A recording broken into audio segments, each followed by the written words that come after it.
Hi hello welcome back to my YouTube channel. Thumbnail ನೋಡಿದ ತಕ್ಷಣ ಒಂದಷ್ಟು ಕ್ವಶನ್ಸ್ಗಳು ತಲೆನಲ್ಲಿ ಬರ್ತಾ ಇದೆ ಅಲ್ವಾ. ಇವಾಗ ಯಾಕೆ ಈ ಥರ ತಮ್ನೇಲ್ನ ಹಾಕೊಂಡಿದ್ದಾರೆ, ಏನಾಯಿತು, ಯಾಕೆ ಚಾನಲ್ನ ಡಿಲೀಟ್ ಮಾಡಬೇಕು ಅಂತ ಅಂದ್ಕೊಂಡಿದ್ರು ಅಂತ ಅಂದ್ಬಿಟ್ಟು ಹೇಳ್ತೀನಿ. ಎಲ್ಲದಕ್ಕೂ ಉತ್ತರ ಹೇಳ್ತೀನಿ. ನನಗೆ ಸುಮಾರಷ್ಟು ಜನ ಕಮೆಂಟ್ಗಳಲ್ಲಿ ಕೇಳ್ತಿರ್ತೀರ ಅಲ್ವಾ, ನನ್ನ ವೀಡಿಯೋಗೆ ವ್ಯೂಸ್ ಬರ್ತಾ ಇಲ್ಲ, ನನ್ನ ಚಾನಲಲ್ಲಿ ಹಿಂಗಾಗ್ತಾ ಇದೆ ಹಂಗಾಗ್ತಾ ಇದೆ, ನನಗೆ ವೀಡಿಯೋ ಮಾಡೋ ಇಂಟ್ರೆಸ್ಟ್ ಇಲ್ಲ, ಚಾನಲ್ನ ಡಿಲೀಟ್ ಮಾಡಬೇಕು ಅನಿಸುತ್ತೆ, ಭಯ ಆಗುತ್ತೆ, ವಾಚ್ ಅವರ್ಸ್ ಕಂಪ್ಲೀಟ್ ಆಗುತ್ತೋ ಇಲ್ವೋ, ಏನೇನೋ ಹೇಳ್ತಾ ಇರ್ತೀರಲ್ವ, ಮಾನಿಟೈಸೇಷನ್ ಆಗುತ್ತೋ ಇಲ್ವ, ಈ ಥರ ಎಲ್ಲ ಕಮೆಂಟ್ಗಳಲ್ಲಿ ಕೇಳ್ತಾ ಇರ್ತೀರಾ. ನಿಮ್ಗೊಂದು ಸಣ್ಣ ಸ್ಟೋರಿ ಹೇಳ್ತೀನಿ. ನಂದೇನೇನೆ ಇದೇ 6 ತಿಂಗಳು ಹಿಂದೆ ನಾನು ಇದೇ ಥರ ಯೋಚನೆ ಮಾಡ್ಕೊಂಡು ನನ್ನ ಚಾನಲ್ನ ಡಿಲೀಟ್ ಮಾಡಬೇಕು ಅಂತ ಅಂದ್ಕೊಂಡಿದ್ದೆ. ಅವತ್ತು ಏನಾಯಿತು, ಏನು ಮಾಡಿದೆ ನಾನು ಅನ್ನೋದನ್ನು ನಿಮಗೆ ಹೇಳ್ತೀನಿ. ಕೇಳಿಸ್ಕೊಳ್ಳೋ ಇಂಟ್ರೆಸ್ಟ್ ಇತ್ತು ಅಂತಂದರೆ ಕಂಪ್ಲೀಟಾಗಿ ವಿಡಿಯೋನ ನೋಡ್ಬೋದು, ಇಲ್ಲ ಅನ್ನೋದಾದರೆ ನೀವು ಇವಾಗಲೇ ಸ್ಕಿಪ್ ಮಾಡಿ ಹೋಗ್ಬೋದು, ಆಯಿತಾ. ಈ ವಿಡಿಯೋ ಜಸ್ಟ್ ಒಂದು ಮೋಟಿವೇಶನ್ ಅಂತ ಅಂದ್ಕೊಳ್ಳಿ. ಯಾಕೆಂದರೆ ನಾನು ಆವತ್ತು ಆ ನಿರ್ಧಾರ ಏನಾದರೂ ಮಾಡ್ಕೊಂಡು ಚಾನಲ್ನ ಡಿಲೀಟ್ ಮಾಡಿದ್ದೆ ಅಂತಂದಿದ್ರೆ ಇವತ್ತು ನಾನು ಒಂದು ಪೇಮೆಂಟ್ನ ತಗೊಂಡು 2ನೇ ಪೇಮೆಂಟ್ಗೂ ರೆಡಿ ಆಗ್ತಾ ಇರಲಿಲ್ಲ. ಹಾಗಾಗಿ ನಾನು ಒಂದು ನಿಮಗೆ ಮೋಟಿವೇಶನ್ ಸಿಕ್ಕಲಿ ಅನ್ನೋದಕ್ಕೋಸ್ಕರ ಅಷ್ಟೇನೆ ಈ ವಿಡಿಯೋದಲ್ಲಿ ನಾನು ಈ ವಿಷಯನ ಮಾತಾಡ್ತಾ ಇರೋದು. ಈ ವಿಡಿಯೋದಲ್ಲೇ ಯಾಕೆ ಮಾತಾಡ್ತಾ ಇದ್ದೀನಿ ಅಂತಂದರೆ, ನಾನು ಆವತ್ತು ಚಾನಲ್ನ ಡಿಲೀಟ್ ಮಾಡಬೇಕು ಅಂತ ಅಂದ್ಕೊಂಡಿದ್ದು ಕೂಡ ಈ ದೇವಸ್ಥಾನಕ್ಕೆ ಬಂದು ಹೋಗಿದ್ದು ಮಾರನೇ ದಿವಸನೇ. ಅವತ್ತು ಕೂಡ ಕರೆಕ್ಟಾಗಿ 6 ತಿಂಗಳಾಗಿದೆ ನಾನು ಘಾಟಿ ಸುಬ್ರಹ್ಮಣ್ಯಗೆ ಹೋಗಿ. ಅವತ್ತು ಕೂಡ ನಾನು ನಮ್ಮಮ್ಮ ದೇವಸ್ಥಾನಕ್ಕೆ ಹೋಗಿ ನಾನು ಪೂಜೆ ಎಲ್ಲ ಮಾಡಿಕೊಂಡು ಮನೆಗೆ ವಾಪಸ್ ಬಂದು ನನ್ನ ವಿಡಿಯೋದಲ್ಲಿ ಅಂದರೆ ಚಾನಲ್ನ ಡಿಲೀಟ್ ಮಾಡಬೇಕು ಅನ್ನೋದು ಏನು ತಲೆನಲ್ಲಿ ಇರಲಿಲ್ಲ. ಆವತ್ತು ರಾತ್ರಿ ಯಾಕೋ ನನಗೆ ತುಂಬಾ ಬೇಜಾರಾಗಿತ್ತು. ಬೆಳಗ್ಗೆ ಎದ್ದಿದ ತಕ್ಷಣವೇ ನಾನು ಆ ವಿಡಿಯೋಗೆ ಏನೋ ಚಾನಲ್ನ ಡಿಲೀಟ್ ಮಾಡ್ತೀನಿ ಅಂತ ಹೇಳಿಬಿಟ್ಟು ಆ ವಿಡಿಯೋದಲ್ಲಿ ಹೇಳ್ಕೊಂಡು ಬೇಜಾರಾಗಿ ಹತ್ಕೊಂಡು ನಾನು ವಿಡಿಯೋನ ಮಾಡಿ ಗುಡ್ ಬೈ ವೈಟಿ ಅಂತೆಲ್ಲ ವಿಡಿಯೋನ ಹಾಕ್ಬಿಟ್ಟಿದ್ದೆ. ನಾನು ಚಾನಲ್ ಡಿಲೀಟೇ ಮಾಡಿಬಿಡ್ಬೇಕು ಅನ್ನೋಷ್ಟು ಬೇಜಾರಾಗಿತ್ತು. ಯಾಕಂತಂದರೆ ನನ್ನ ಚಾನಲ್ ಮಾನಿಟೈಸೇಷನ್ ಆಗಿದ್ರೂ ಕೂಡ ಕರೆಕ್ಟಾಗಿ ಮಾನಿಟೈಸೇಷನ್ ಆಗಿ 2 ತಿಂಗಳಾಗಿತ್ತು. ಕಂಟಿನ್ಯೂಸ್ ಆಗಿ ನಾನು ಹಾಕೋ ಪ್ರತಿ ವಿಡಿಯೋಗೂ ಕೂಡ ವ್ಯೂಸ್ ಬರ್ತಾ ಇರಲಿಲ್ಲ. ನೀವು ಕೇಳ್ತಿರ್ತೀರಲ್ಲ ಪ್ರತಿ ಸಲ ವ್ಯೂಸು ತುಂಬ ಕಮ್ಮಿ ಬರ್ತಾ ಇದೆ, ವ್ಯೂಸೇ ಬರ್ತಾ ಇಲ್ಲ, 10-20 ಬರುತ್ತೆ, ಏನು ಮಾಡೋದು ಗೊತ್ತಾಗ್ತಾ ಇಲ್ಲ, ಸಿಸ್ಟರ್ ಏನಾದರೂ ಹೇಳಿ ಹೇಳಿ ಹೇಳಿ ಅಂತೀರಲ್ವಾ. ಪ್ರತಿಯೊಬ್ಬರಿಗೂ ಇದೇ ಥರನೇ ಆಗ್ತಾ ಇರುತ್ತೆ. ಅದರಲ್ಲಿ ನಾನು ಒಬ್ಳು ಕೂಡ. ನನಗೂ ಕಂಟಿನ್ಯೂಸ್ ಆಗಿ 2 ತಿಂಗಳು ಕಂಟಿನ್ಯೂಸ್ ಆಗಿ ನಾನು ಪ್ರತಿ ವಿಡಿಯೋಗೂ ಕೂಡ 50, 60, 100 ವ್ಯೂಸ್ ಕೂಡ ದಾಟ್ತಾ ಇರಲಿಲ್ಲ. ಅಷ್ಟು ಕಮ್ಮಿ ವ್ಯೂಸ್ ಬರ್ತಾ ಇತ್ತು. ಸಿಕ್ಕಾಬಟ್ಟೆ ಬೇಜಾರಾಗ್ತಾ ಇತ್ತು ನನಗೆ. 2 ತಿಂಗಳಾಗಿದ್ರು ಕೂಡ ನನಗೆ $10 ಮಾಡ್ಕೊಳ್ಳೋದಕ್ಕಾಗಿರಲಿಲ್ಲ. ತುಂಬಾ ಆಗಿತ್ತು ನನಗೆ ಆ ಟೈಮಲ್ಲಿ. ಅಷ್ಟು ತಲೆ ಕೆಟ್ಟು ನನಗೆ ಅವತ್ತು ಬೆಳಗ್ಗೆನೇ ನಾನು ಇಲ್ಲ ನನಗೆ ಬೇಡ, ನನ್ನ ಕೈಯಲ್ಲಿ ಆಗಲ್ಲ, ಇನ್ಮೇಲೆ ನಾನು ಚಾನಲ್ನ ನಡೆಸಲ್ಲ, ಬೇಡ ಅಂತ ಅಂದ್ಕೊಂಡು ನಾನು ಆ ಥರ ಗುಡ್ ಬೈ ವೈಟಿ ಅಂತ ಹೇಳಿಬಿಟ್ಟು ಒಂದು ವಿಡಿಯೋನ ಮಾಡಿ ಹಾಕ್ಬಿಟ್ಟಿದ್ದೆ ನಾನು. ಅದಾದಮೇಲೆ ನನಗೆ ಆ ವಿಡಿಯೋಗೆ ಸ್ವಲ್ಪ ಚೆನ್ನಾಗಿ ರೆಸ್ಪಾನ್ಸ್ ಬಂತು. ಅದರಲ್ಲಿ ತುಂಬ ಜನ ನನಗೆ ಸಮಾಧಾನ ಮಾಡಿ ಈ ಥರ ಎಲ್ಲ ಯೋಚನೆ ಮಾಡಬೇಡಿ, ನಿಮ್ಮದು ಚಾನಲ್ ಮಾನಿಟೈಸ್ ಆಗಿದೆ, ಯಾಕೆ ಈ ಥರ ಯೋಚನೆ ಮಾಡ್ಕೊಂಡಿದ್ದೀರಾ ಆ ಥರ ಎಲ್ಲ ಹೇಳಿ ನನಗೆ ಸಮಾಧಾನ ಮಾಡಿದ್ರು ಅವತ್ತು. ಓಕೆ, ಅದೆಲ್ಲ ಆಯಿತು. ಅದಾದಮೇಲೆ ನನ್ನ ಚಾನಲಲ್ಲಿ ಒಂಚೂರು ತಿರುವು ಕಂಡಿದ್ದು ಅಂತಂದರೆ ಆವಾಗಲೇ ಆ ವಿಡಿಯೋ ಹಾಕಿ ಆದಮೇಲೆ ನೆಕ್ಸ್ಟು ನಾನೊಂದು ವ್ಲಾಗ್ ಕೂಡ ಹಾಕಿದೆ. ಅದು ಸ್ವಲ್ಪ ಪರವಾಗಿಲ್ಲ. ಅದಾದಮೇಲೆ ಒಂದು ವಿಡಿಯೋ ಮಾಡಿದೆ, ಅದು ಯೂಟ್ಯೂಬ್ ರಿಲೇಟೆಡ್, ಏನು ನಾನು ಇವಾಗ ಹೇಳ್ತಿದ್ದೀನಲ್ಲ ಯೂಟ್ಯೂಬ್ ಟಿಪ್ಸ್ಗಳು, ಅದೇ ಯೂಟ್ಯೂಬ್ ರಿಲೇಟೆಡ್ ವಿಡಿಯೋ ಅದು. ಆ ವಿಡಿಯೋಗಳು ಇವಾಗಲೂ ಹಾಗೆ ಇದೆ. ನೀವು ಹೋಗಿ ನನ್ನ ಚಾನಲಲ್ಲಿ ನೋಡಿದ್ರೆ ಇವಾಗಲೂ ನಾನು ಆ ವಿಡಿಯೋಗಳನ್ನ ಹಾಗೆ ಇಟ್ಟಿದ್ದೀನಿ, ಯಾವುದನ್ನು ಡಿಲೀಟ್ ಮಾಡಿಲ್ಲ. ನಾನು ಗುಡ್ ಬೈ ವೈಟಿ ಅಂತ ಹಾಕಿರೋ ವಿಡಿಯೋ ಕೂಡ ಹಾಗೆ ಇದೆ, ಅದನ್ನು ಕೂಡ ನಾನು ಡಿಲೀಟ್ ಮಾಡಿಲ್ಲ, ಆಯಿತಾ. ಅದಾದಮೇಲೆ 2ನೇ 3ನೇ ವಿಡಿಯೋ ನನಗೆ ವ್ಯೂಸ್ ಚೆನ್ನಾಗಿ ಬಂತು. ಅದು ಯೂಟ್ಯೂಬ್ ರಿಲೇಟೆಡ್ ಆಗಿ ವಿಡಿಯೋ ಮಾಡಿದ್ದು ಆ್ಯಡ್ಸೆನ್ಸ್ ಬಗ್ಗೆ, ಡಿಮಾನಿಟೈಸ್ ಬಗ್ಗೆ. ಅವತ್ತು ನಾನು ಅಂದ್ಕೊಂಡೆ ಓಕೆ, ನನ್ನ ಕಂಟೆಂಟ್ನ ಚೇಂಜ್ ಮಾಡಬೇಕಾಗತ್ತೆ, ನನ್ನ ಡೈಲಿ ವ್ಲಾಗ್ಸ್ಗಳು ಯಾರಿಗೂ ಇಷ್ಟ ಆಗ್ತಾ ಇಲ್ಲ ಅಂತ ಅನಿಸುತ್ತೆ, ಅದಕ್ಕೆ ವಿಡಿಯೋಗೆ ವ್ಯೂಸ್ ಬರ್ತಾ ಇಲ್ಲ ಅಂತ ಅಂದ್ಬಿಟ್ಟು. ಆದರೆ ನನಗೆ ಶುರುನಲ್ಲಿ ಚೆನ್ನಾಗೇ ವ್ಯೂಸ್ ಬರ್ತಾಯಿತ್ತು. ಸ್ಟಾರ್ಟಿಂಗಲ್ಲಿ ತುಂಬ ಚೆನ್ನಾಗಿ ವ್ಯೂಸ್ ಬಂದಿದೆ ವ್ಲಾಗ್ಸ್ಗಳಿಗೆಲ್ಲನೂ. ಅದು ಏನೋ ಗೊತ್ತಿಲ್ಲ, ಮಾನಿಟೈಸೇಷನ್ ಆಗಿದ್ದು. ಅದಾದಮೇಲೆ ಕಂಟಿನ್ಯೂಸ್ ಆಗಿ 2 ತಿಂಗಳು ನನ್ನ ವೀಡಿಯೋಗಳಿಗೆ ವ್ಯೂಸು ಫುಲ್ಲಾಗಿ ಡ್ರಾಪ್ ಆಗಿಬಿಟ್ಟಿತ್ತು. ಬರೀ 60, 70, 100 ಕೂಡ ಟಚ್ ಆಗ್ತಾ ಇಲ್ಲ. ಇವಾಗಲೂ ಆ ವಿಡಿಯೋಗಳು ಹಾಗೆ ಇದೆ, ಬರೀ 60, 70, 90 ಇಷ್ಟು ಬಂದಿರೋದು ಇವಾಗಲೂ ಹಾಗೆ ಇದೆ ವಿಡಿಯೋಗಳು. ನೀವು ಬೇಕಿದ್ರೆ ಹೋಗಿ ನೋಡ್ಬೋದು, ಆಯಿತಾ. ಅವತ್ತು ನನಗೆ ಅದನ್ನು ನೋಡಿ 2 ತಿಂಗಳು ಅದನ್ನು ತಡೆದಿದ್ದೀನಿ ನಾನು. ವ್ಯೂಸ್ ಬರ್ತಾ ಇಲ್ಲ, ಪ್ರತಿ ವಿಡಿಯೋಗೂ ಹೀಗೆ ಆಗ್ತಿದೆ, ಯಾವ ಥರ ವಿಡಿಯೋ ಮಾಡಿದ್ರು ಕೂಡ ವ್ಯೂಸ್ ಬರ್ತಾ ಇಲ್ಲ ಅಂತ ಅಂದ್ಬಿಟ್ಟು ನಾನು ಆ ಯೋಚನೆ ಮಾಡಿಕೊಂಡು ಬೇಡ ನನಗೆ ಚಾನಲ್ನೇ ಡಿಲೀಟ್ ಮಾಡಿಬಿಡೋಣ ಅಂತೆಲ್ಲ ಅಂದ್ಕೊಂಡು ಯೋಚನೆ ಮಾಡಿಕೊಂಡು ಅವತ್ತು ನಾನು ಆ ಥರ ವಿಡಿಯೋ ಹಾಕಿದ್ದು, ಆಯಿತಾ. ಅದಾದಮೇಲೆ ನಾನು ಸ್ವಲ್ಪ ಹೇಳ್ದೆ ಅಲ್ಲ, ಸಮಾಧಾನ ಮಾಡಿಕೊಂಡೆ, ಮತ್ತೆ ಒಂದು ಯೂಟ್ಯೂಬ್ ರಿಲೇಟೆಡ್ ವಿಡಿಯೋ ಹಾಕಿದೆ, ಅದಕ್ಕೆ ಸ್ವಲ್ಪ ವ್ಯೂಸ್ ಬಂತು. ಮತ್ತೆ ನಾನು ವ್ಲಾಗ್ನ ಟ್ರೈ ಮಾಡಿದೆ ಮಧ್ಯದಲ್ಲಿ 1-2, ಆದರೂ ನನಗೆ ಮತ್ತೆ ವಿಡಿಯೋಗೆ ವ್ಯೂಸ್ ಬರಲಿಲ್ಲ. ಆಮೇಲೆ ಡಿಸೈಡ್ ಮಾಡಿದೆ, ಓಕೆ ಯಾರಿಗೂ ನನ್ನ ವ್ಲಾಗ್ ನೋಡೋದಕ್ಕೆ ಇಷ್ಟ ಇಲ್ಲ, ನಾನು ಕಂಟೆಂಟ್ನೇ ಚೇಂಜ್ ಮಾಡ್ಕೊಂಬಿಡೋಣ ಅಂತ ಅಂದ್ಬಿಟ್ಟು ಆವಾಗ ನಾನು ಕಂಟೆಂಟನ್ನ ಚೇಂಜ್ ಮಾಡ್ಕೊಂಡಿದ್ದು. ಇವಾಗ ನಾನು ನಿಮಗೆ ಹೇಳ್ತಾ ಇರೋದೇನು ಅಂತಂದರೆ, ನೀವು ಕಂಟೆಂಟನ್ನೇ ಚೇಂಜ್ ಮಾಡ್ಕೊಳ್ಳಿ ಅಂತಲ್ಲ, ನಿಮ್ಮ ಕಂಟೆಂಟಲ್ಲೇ ಪ್ರಯತ್ನ ಮಾಡಿ, ಡಿಫ್ರೆಂಟಾಗಿ ಏನಾದರೂ ಪ್ರಯತ್ನ ಮಾಡಿ. ನೀವು ವ್ಯೂಸ್ ಬರ್ತಾ ಇಲ್ಲ, ಅದಾಗ್ತಾ ಇಲ್ಲ, ಇದಾಗ್ತಾ ಇಲ್ಲ ಅಂತ ಹೇಳ್ತಿರ್ತೀರಲ್ವ, ವ್ಯೂಸ್ ಡ್ರಾಪ್ ಆಗಿದೆ ಅಂತ ಅಂದ್ಬಿಟ್ಟು. ಆಗತ್ತೆ, ಈ ಥರ ಎಲ್ಲ ಆಗ್ತಾ ಇರುತ್ತೆ. ಇನ್ನೊಂದು ಕಾರಣ ಏನು ಅಂತಂದರೆ, ಲೈವ್ ಮಾಡ್ತಾ ಇರೋದು. ಮಾನಿಟೈಸೇಷನ್ ಆದ್ರೂ ಲೈವ್ನೇ ಮಾಡ್ತಾ ಇರ್ತೀವಿ ಅಂತಂದರೆ ಅವಾಗಲೂ ಕೂಡ ನಮ್ಮ ವೀಡಿಯೋಗಳಿಗೆ ವ್ಯೂಸು ಡ್ರಾಪ್ ಆಗುತ್ತೆ. ಇದನ್ನು ನಾನು ಪ್ರತಿ ಸಲ ಹೇಳಿದ್ದೀನಿ ನಿಮಗೆ, ಅದು ನನ್ನ ಸ್ವಂತ ಅನುಭವ ಅಂತ ಅಂದ್ಬಿಟ್ಟು. ಅದೇ ನನಗೆ ಏನೋ ಪ್ರಾಬ್ಲಮ್ ಆಗಿದ್ದು, ಲೈವ್ ಮಾಡ್ಕೊಂಡಿದ್ದಾಗಲೇ ನನ್ನ ವೀಡಿಯೋಗಳಿಗೆ ವ್ಯೂಸ್ ಬರದೆ ಡ್ರಾಪ್ ಆಗೋಗಿದ್ದು. ತುಂಬ ಅಂದರೆ ತುಂಬ ಕಮ್ಮಿ. ನಾನು ಆವಾಗ ನೋಡಿರೋರು ಹಳೊಬ್ರಿಗೆ ಎಲ್ಲರಿಗೂ ಗೊತ್ತು, ಆ ವಿಡಿಯೋ ಹಾಕಿದ್ದಿದ್ದು ನನಗೆ ಬೇಜಾರಾಗಿ ಡಿಲೀಟ್ ಮಾಡ್ತೀನಿ ಅಂದಿದ್ದು. ಇದೆಲ್ಲ ಕೂಡ ಆವಾಗ ವಿಡಿಯೋ ಏನು ನನಗೆ ಸಪೋರ್ಟ್ ಮಾಡಿದಾರಲ್ಲ, ಅವ್ರು ಇವಾಗಲೂ ಇದ್ದಾರೆ, ಇವಾಗಲೂ ನನ್ನ ವೀಡಿಯೋಗಳನ್ನ ನೋಡ್ತಾರೆ, ಅವ್ರಿಗೆಲ್ಲ ಗೊತ್ತಿರುತ್ತೆ ಆ ವಿಡಿಯೋ. ಅವರೇ ನನಗೆ ಅವತ್ತು ಸಮಾಧಾನ ಮಾಡಿ ಈ ಥರ ಎಲ್ಲ ಯೋಚನೆ ಮಾಡಬೇಡಿ ಅಂತ ಹೇಳಿದ್ದು, ಆಯಿತಾ. ಆ ಥರ ಆಗುತ್ತೆ. ನಾನು ಅದಕ್ಕೆ ಪ್ರತಿ ಸಲ ವೀಡಿಯೋಗಳಲ್ಲೂ ಲೈವ್ ಮಾಡೋವಾಗ ನಿಮಗೆ ಲೈವ್ ಮೇಲೆ ಮಾತ್ರ ಡಿಪೆಂಡ್ ಆಗಬೇಡಿ, ಲಾಂಗ್ ವೀಡಿಯೋಗಳನ್ನ ಮಾಡಿ ಅಂತ ಹೇಳೋದು ಕೂಡ ಇದಕ್ಕೇನೆ ನಾನು. ಯಾಕಂದರೆ ಎಲ್ಲನೂ ನನ್ನ ಅನುಭವ, ಸ್ವಂತವಾಗಿ ನಾನು ಅನುಭವಿಸಿರೋದನ್ನೇ ಹೇಳ್ತೀನಿ. ಈ ಥರ ಪ್ರಾಬ್ಲಮ್ಗಳು ಆಗುತ್ತೆ.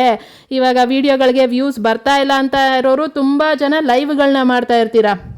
ನೀವು ಲೈವ್ಗಳನ್ನ ಕಮ್ಮಿ ಮಾಡಿ ಲಾಂಗ್ ವೀಡಿಯೋಗಳ ಮೇಲೆ ಫೋಕಸ್ ಮಾಡಿದಾಗ 100% ವೀಡಿಯೋಗಳಿಗೆ ವ್ಯೂಸು ಬರುತ್ತೆ.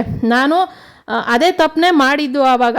ಓಕೆ, ತಪ್ಪೇನೋ ಮಾಡಿದೆ. ಅದಾದಮೇಲೆ ನಾನು ಅಂದರೆ ಏನು ವ್ಲಾಗ್ಗಳಲ್ಲಿ ಕಂಟಿನ್ಯೂ, ನನಗೆ ವ್ಲಾಗ್ಗಳೇ ಇಷ್ಟ ಇದ್ದಿದ್ದು, ಆದರೆ ವ್ಲಾಗ್ಗಳಲ್ಲೇ ಕಂಟಿನ್ಯೂ ಆಗ್ತಾ ಇದ್ದೀನಿ ಅಂತಂದರೆ ನನಗೆ ವೀಡಿಯೋಗಳಿಗೆ ವ್ಯೂಸು ಬರ್ತಾ ಇರಲಿಲ್ಲ. ಹಾಗಾಗಿ ನಾನು ಕಂಟೆಂಟನ್ನೇ ಚೇಂಜ್ ಮಾಡ್ಕೊಬೇಕಾಯ್ತು. ನೀವು ಕೂಡ ಅಷ್ಟೇನೆ ಟ್ರೈ ಮಾಡಿ. ಈಗ ನಿಮ್ಮ ಕಂಟೆಂಟಲ್ಲಿ ನೀವು ಎಷ್ಟು ಎಫರ್ಟ್ ಸಾಧ್ಯನೋ ಅಷ್ಟು ಹಾಕಿ. ಅದಾದಮೇಲೂ ಅದಕ್ಕೇನು ಪ್ರಯೋಜನ ಆಗ್ತಿಲ್ಲ ಅಂತ ಅಂದಾಗ ಬೇಕಿದ್ದರೆ ಇನ್ನು ಬೇರೆ ಯಾವುದಾದ್ರೂ ಜನ ಇಷ್ಟಪಟ್ಟು ನೋಡೋದಕ್ಕೆ ನಿಮ್ಮನ್ನು, ಈಗ ಯಾವುದಾದ್ರು ಒಂದು ಕಂಟೆಂಟ್ ಮಾಡಿರ್ತೀರ, ಅದರಲ್ಲಿ ಯಾರಿಗಾದ್ರೂ ಇಷ್ಟ ಆಗಿರುತ್ತೆ, ವ್ಯೂಸ್ ಚೆನ್ನಾಗಿ ಬಂದಿರುತ್ತೆ ಅಲ್ವಾ, ಆ ಕಂಟೆಂಟನ್ನು ಬೇಕಿದ್ರೆ ನೀವು ಮುಂದುವರಿಸ್ಬೋದು. ಆದರೆ ಮತ್ತೆ ಕಂಟಿನ್ಯೂಸ್ ಆಗಿ ನೀವು ಅದೊಂದೇ ಕಂಟೆಂಟ್ ಮೇಲೆ ಕೆಲಸ ಮಾಡಬೇಕು. ಮತ್ತೆ ನೀವು ಮಿಕ್ಸು ಅದೊಂದು ಇದೊಂದು ಈ ಥರ ಮಿಕ್ಸ್ಗಳೆಲ್ಲ ಮಾಡೋಕ್ಕೆ ಹೋಗ್ಬಾರ್ದು. ಮತ್ತೆ ಮಿಕ್ಸ್ ಮಾಡಿದ್ದೀರಾ ಅಂತಂದರೆ ಮತ್ತು ವೀಡಿಯೋಗಳಿಗೆ ವ್ಯೂಸ್ ಬರಲ್ಲ. ಇವಾಗಲೂ ನನ್ನ ವೀಡಿಯೋಗಳಿಗೆ, ನಾನು ಯೂಟ್ಯೂಬ್ ರಿಲೇಟೆಡ್ ವೀಡಿಯೋಗಳು ಮಾಡಿದ್ರೆ ಮಾತ್ರ ನನಗೆ ವ್ಯೂಸ್ ಬರುತ್ತೆ. ಮಧ್ಯದಲ್ಲಿ ನಾನೇನಾದರೂ ವ್ಲಾಗ್ಗಳು ಈಗ ಈ ಥರ ಎಲ್ಲಾದರೂ ದೇವಸ್ಥಾನಕ್ಕೆ ಹೋಗಿದ್ದು ಬಂದಿದ್ದು ಏನಾದರೂ ಹಾಕಿದ್ದೀನಿ ಅಂತಂದರೆ ಅದಕ್ಕೆ ವ್ಯೂಸ್ ಬರಲ್ಲ. ಇವಾಗಲೂ ಅಷ್ಟೇ ನನಗೆ. ಅದಕ್ಕೆ ನಾನು ಜಾಸ್ತಿ ಮಧ್ಯದಲ್ಲಿ ಬೇರೆ ವೀಡಿಯೋಗಳನ್ನ ಸೇರಿಸೋದಕ್ಕೆ ಇಷ್ಟಪಡಲ್ಲ, ನಾನು ಮಾಡೋಕ್ಕೂ ಹೋಗಲ್ಲ. ಯಾವಾಗಲಾದರೂ ಅಪರೂಪಕ್ಕೆ ಎಲ್ಲಾದರೂ ಹೋಗಿದ್ದು ಬಂದಿದ್ದು ಇರಲಿ ಅನ್ನೋದಕ್ಕೋಸ್ಕರ ಒಂದೊಂದು ಹಾಕ್ಕೊತೀನಿ ಅಷ್ಟೇ. ಈ ಥರ ಹಿಂಗಿರುತ್ತೆ. ಈ ಥರ ನಾನು ಕೂಡ ವ್ಯೂಸು ಬರದೇ ಇರೋ ಕಾರಣ ತುಂಬಾ ಸ್ಟ್ರೆಸ್ಗೆ ಹೋಗಿದ್ದೆ. ಸಿಕ್ಕಾಬಟ್ಟೆ ಬೇಜಾರಲ್ಲಿ ನಾನು ಅವತ್ತು ಆ ನಿರ್ಧಾರ ಮಾಡಿದ್ದೆ. ಅಕಸ್ಮಾತ್ ಅವತ್ತೇನಾದರೂ ನಿಜವಾಗ್ಲೂ ನನ್ನ ಚಾನಲ್ನೇ ಡಿಲೀಟ್ ಮಾಡಿಬಿಟ್ಟಿದ್ದೆ ಅಂತಂದಿದ್ರೆ, ನಿಜವಾಗ್ಲೂ ನಾನು ಇವಾಗ ಏನು ಈ ಒಂದು ಪೇಮೆಂಟನ್ನು ತಗೊಂಡು ಇಷ್ಟು ಇದರಲ್ಲಿ ಇದ್ದೀನಿ, ಒಂದಾದರೂ ಅಟ್ಲೀಸ್ಟ್ ಪೇಮೆಂಟ್ ತೊಗೊಳಕ್ಕಾಗಿದೆ ನನಗೆ. ಈಗ 2ನೇ ಪೇಮೆಂಟು ಕೂಡ ರನ್ನಿಂಗಲ್ಲಿದೆ ನನಗೆ. ಇದಾಗ್ತಾನೆ ಇರಲಿಲ್ಲ. ಆವಾಗ ನಾನೇನಾದರೂ ಆ ನಿರ್ಧಾರ ತೊಗೊಂಡು ಡಿಲೀಟ್ ಮಾಡಿದರೆ. ತುಂಬ ಜನ ಅದೇ ಥರ ಮಾಡ್ತಾರೆ. ನನಗೆ ಹೇಳಿದ್ದಾರೆ ಕೂಡ, ಬೇಜಾರಾಗಿಬಿಟ್ಟು ಒಬ್ರದ್ದು ಹೇಳಿದ್ದೆ, ನಾನು ಚಾನಲ್ ಡಿಮಾನಿಟೈಸ್ ಆಗಿತ್ತು ಅವ್ರದ್ದು. ಅಂದರೆ ಚಾನಲ್ಲು ಮಾನಿಟೈಸ್ ಆಗಿ ಬರೀ ಒಂದು ವಾರದಲ್ಲೇ ಡಿಮಾನಿಟೈಸ್ ಆಗೋಯ್ತು. ಯಾಕೆಂದರೆ ಮಿಕ್ಸ್ಡ್ ಕಂಟೆಂಟ್ ಅಂತ ಬಂದು. ಅವರು ಅಷ್ಟೇನೆ ಬೇಜಾರಲ್ಲಿ ಬರೋ ವೀಡಿಯೋಗಳನ್ನ ಡಿಲೀಟ್ ಮಾಡಿ, ಚಾನಲ್ನ ಡಿಲೀಟ್ ಮಾಡಿ, ಏನೇನೋ ಮಾಡಿ ಕೊನೆಗೆ ಅದು ಇಲ್ಲದೆ ಇರೋ ಥರನೇ ಮಾಡಿಕೊಂಡ್ರು. ಆ ಥರ ಯೋಚನೆಗಳನ್ನ ಯಾರೂ ಮಾಡಬೇಡಿ. ಚಾನಲ್ಗಳನ್ನ ಡಿಲೀಟ್ ಮಾಡ್ತೀನಿ ಅಂತ ಅಂದ್ಬಿಟ್ಟಾಗಲಿ, ಈ ಥರ ಯೋಚನೆಗಳು ಮಾಡಿಕೊಂಡು ಅವೇನು ಡಿಲೀಟ್ ಮಾಡೋದು 5 ನಿಮಿಷದ ಕೆಲಸ, ಡಿಲೀಟ್ ಮಾಡಿಬಿಡ್ತೀವಿ. ಅದಾದಮೇಲೆ ಮತ್ತೆ ಅಷ್ಟು ದಿನ ಪಟ್ಟಿದ್ದ ಕಷ್ಟ ಎಲ್ಲ ವೇಸ್ಟು ಅಂತ ಅನಿಸ್ಬಿಡುತ್ತೆ. ನಾನು ಮಾನಿಟೈಸೇಷನ್ ಆಗಿಬಿಟ್ಟೆ ನಾನು ಆ ಥರ ಯೋಚನೆ ಮಾಡಿದ್ದೀನಿ ಅಂತಂದರೆ, ಇನ್ನು ನೀವು ಮಾನಿಟೈಸೇ ಆಗದೆ ಇರೋರು ಹೇಳೋದ್ರಲ್ಲಿ ಏನು ತಪ್ಪಿಲ್ಲ. ಯಾಕೆಂದರೆ ಅಷ್ಟು ಬೇಜಾರಾಗತ್ತೆ. ಕಷ್ಟಪಟ್ಟು ವೀಡಿಯೋಗಳನ್ನ ಮಾಡ್ತಿರೋವಾಗ ವೀಡಿಯೋಗಳಿಗೆ ವ್ಯೂಸ್ ಬರ್ತಿಲ್ಲ ಅಂತಂದಾಗ ನಿಜವಾಗ್ಲೂ ಬೇಜಾರಾಗತ್ತೆ.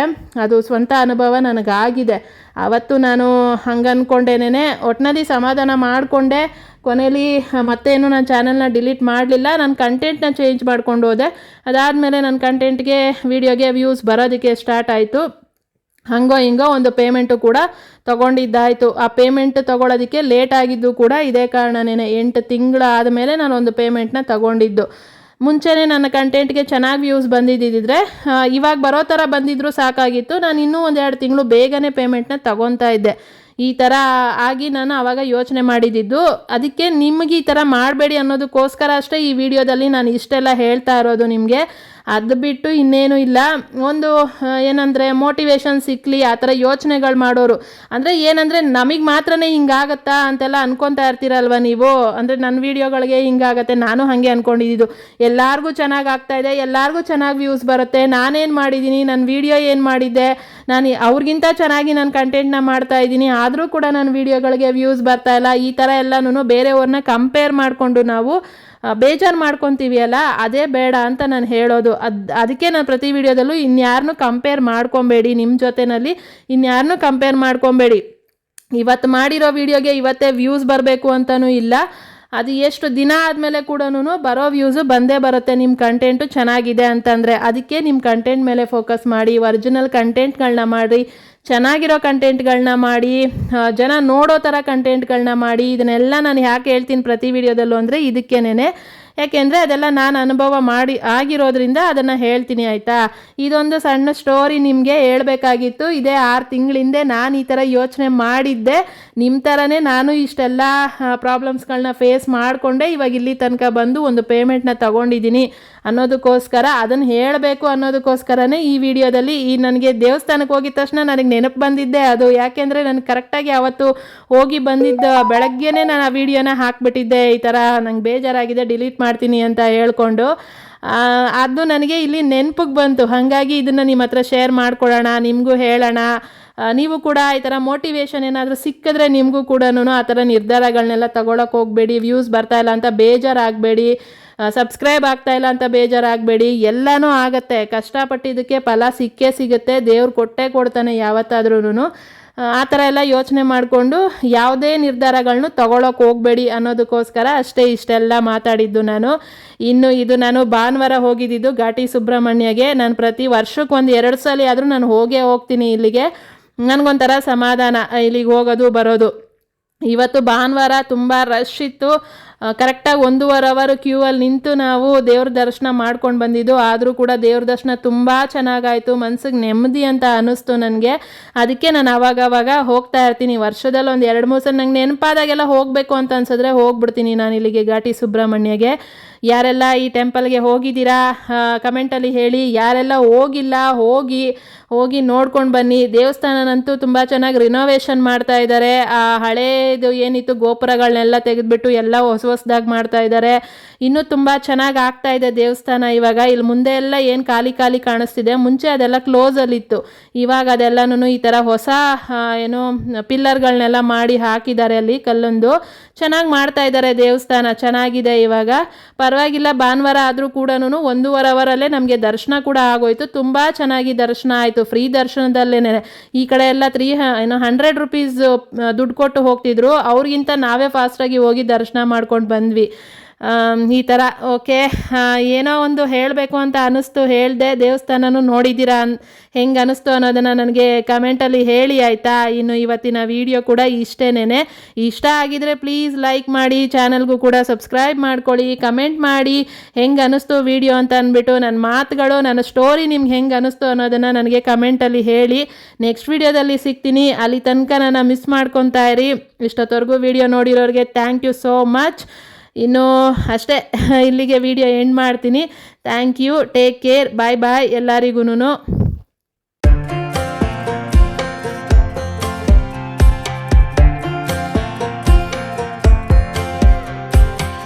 Last time we talked, you had nothing to say. You chose to walk, give what we had away. I hope you get what you're looking for, but babe, with me, you close the door.